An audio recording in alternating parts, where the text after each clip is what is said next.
Welcome back to the channel. We're back at Zimonja today to do some junk fence building.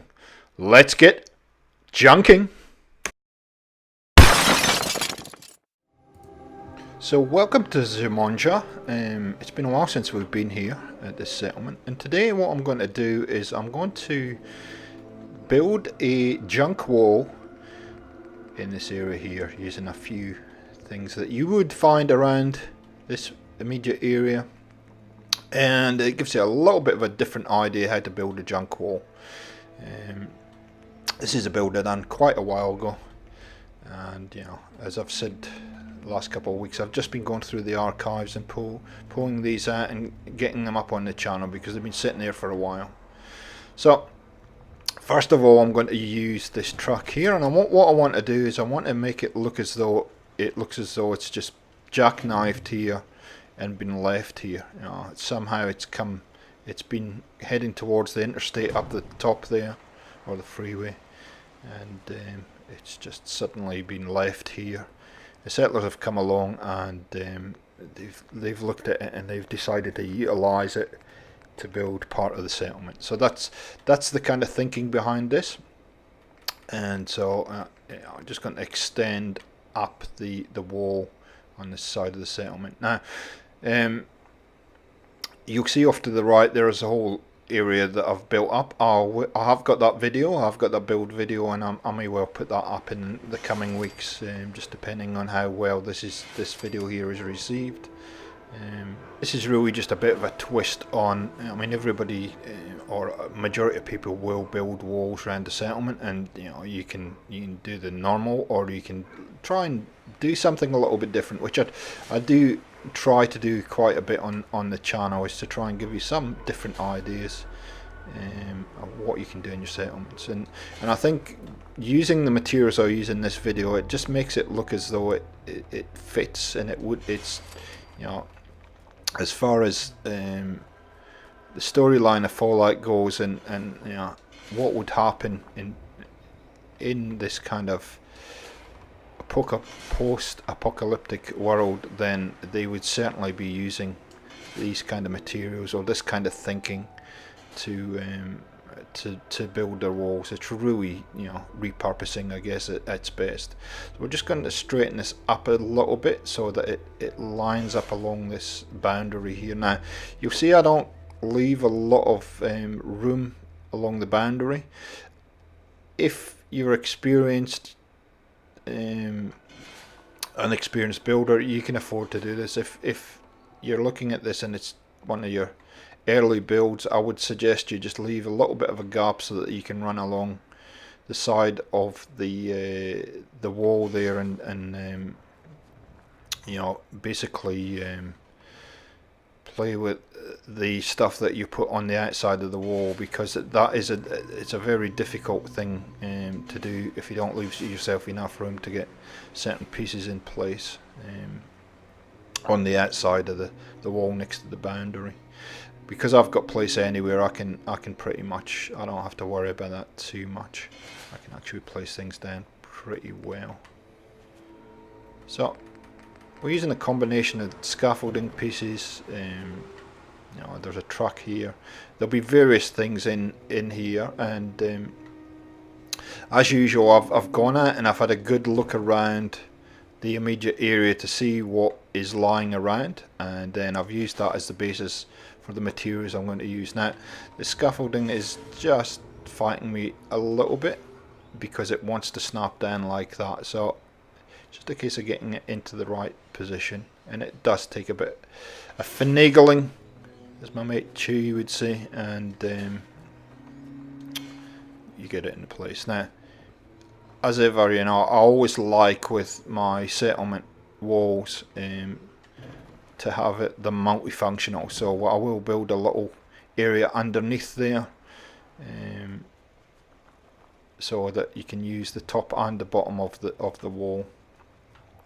So now we have a gap here, and we have an area up to the right there that we have to link. So it made sense that we would put the back of the trailer on here like this, and as like I said, I want it to look as though it's jackknifed. So I'm going to try and get that as close to that rock wall as possible. let's see how we did, because we don't want, yeah, that's not too bad. We don't want a gap there for people to be able to get through and into the settlement, do we? Just push it across just a fraction more, and that blocks up that corner there effectively. Yep, there we go. If you're really thin, you could probably get through there. I've got no chance, so there we go. So, you know, it looks like it's jackknifed, and just want to just get it nice and tight against that block. That's much better. There we go. So there we go. We've got, and it's actually lines up perfectly with the height of the cab and that kind of area up there. There we go. Now, unfortunately, for some reason, when I've gone back and looked at the footage, I didn't quite record everything in this particular part of the build, but I've got most of it, and you know, you'll see in the walkthrough how then it all works. So I've obviously stepped outside the boundary, so I'm just running back and forward here to try and figure out the flow of this area and linking the thing up, the area up to my right with the new part of the wall. So we'll get back into the build menu, and this is the thing, you got to just figure out your flow from one side to the other. I mean, you can just, depending on what you want to do, you can just leave that as a wall, and I mean, you don't need to have the anything going on top of here, but I like to have the walls functional. So I use these prefabs. Luckily they snap nicely just to the top of the truck here, or the trailer, and then I can snap things onto the front of that, just like this. And just trying to figure out, okay, so that's going to overhang there. Those prefabs are pretty good, and there's a little bit of a step to come down here, but that's okay. They should line up pretty well. So you will see shortly that this is really just to get the flow right and get the kind of overall look of how this is all going to work as far as a pathway goes.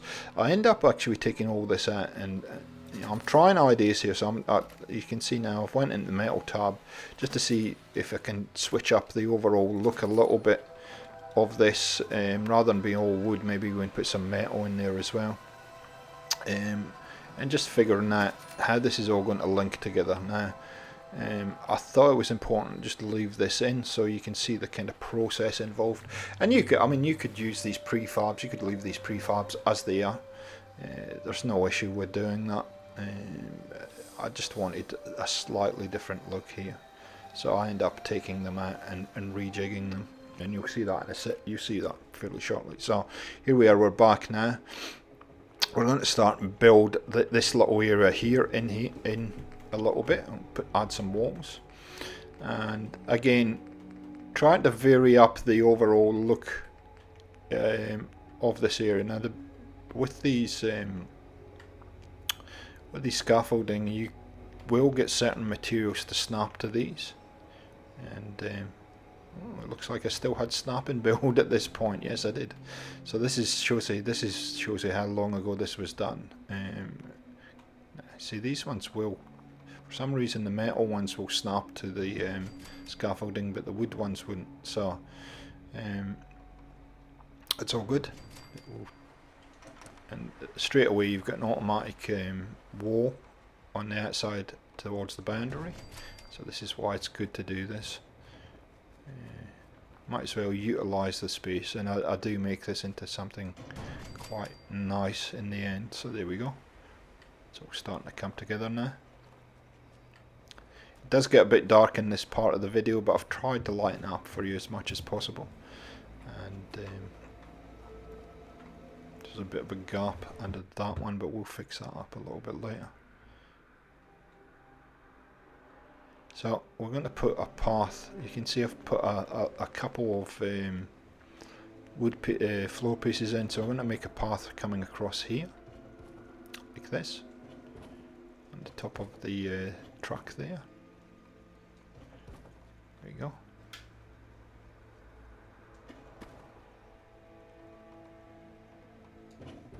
And there's more CD kicking in.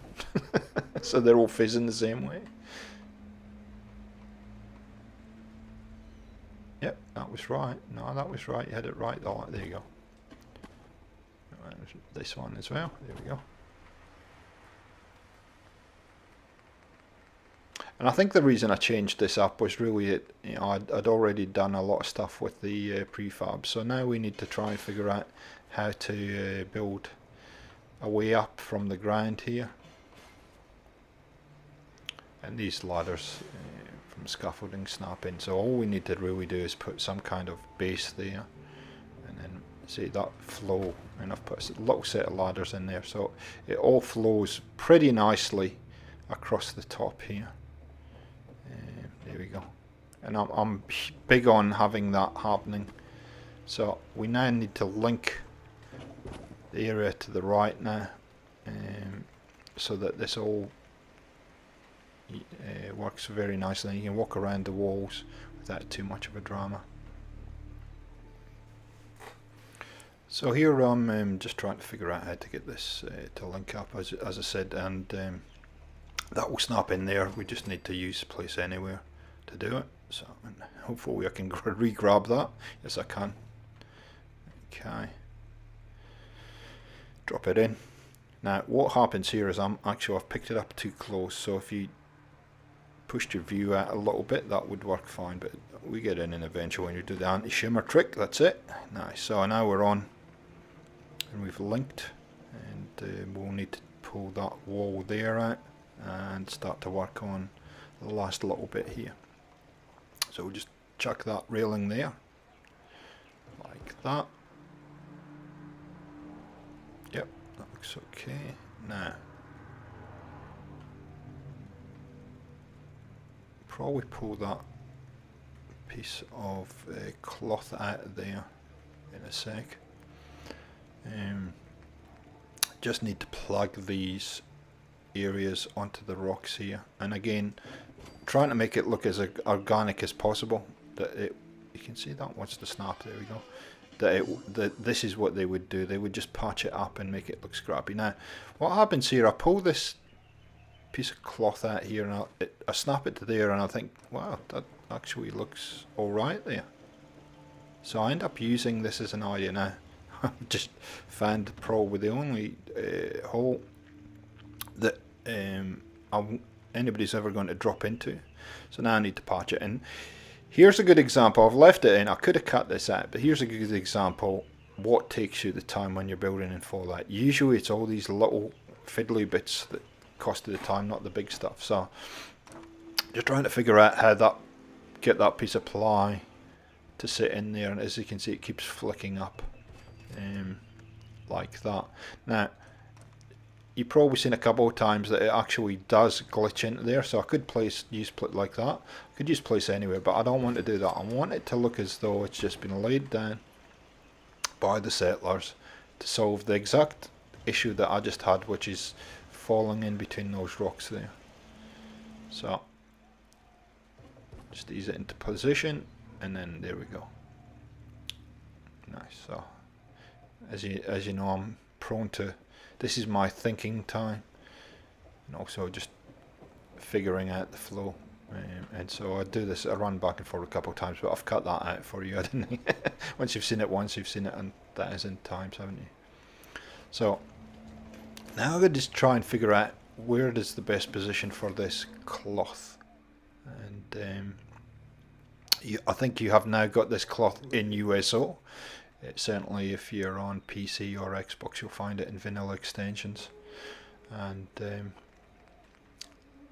here we go, and there's a whole lot of different types there. So I know there's something here. Here's just something that's happened accidentally as an idea, and I'm now trying to figure out the best way of using it.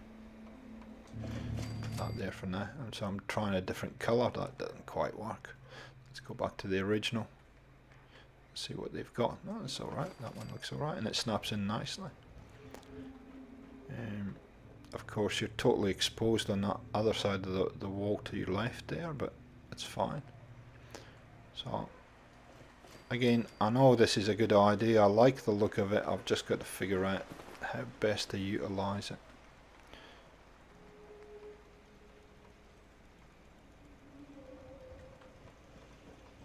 Here we go. Oh, hang on.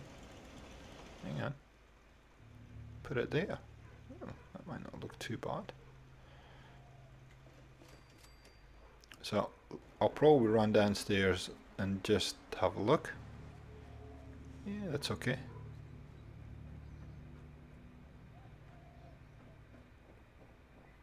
Why don't put it on the other side? There we go. And it can be like a defensive wall, or at least if the guards are walking past here, they're at least got some kind of cover.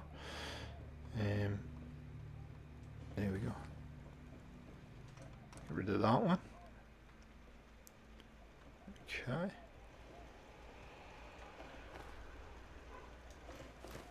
Push that across just a fraction. Okay, so that one's, so we need to move them all across one, because that one's sitting kind of out there. There we go. Push it across. There we go.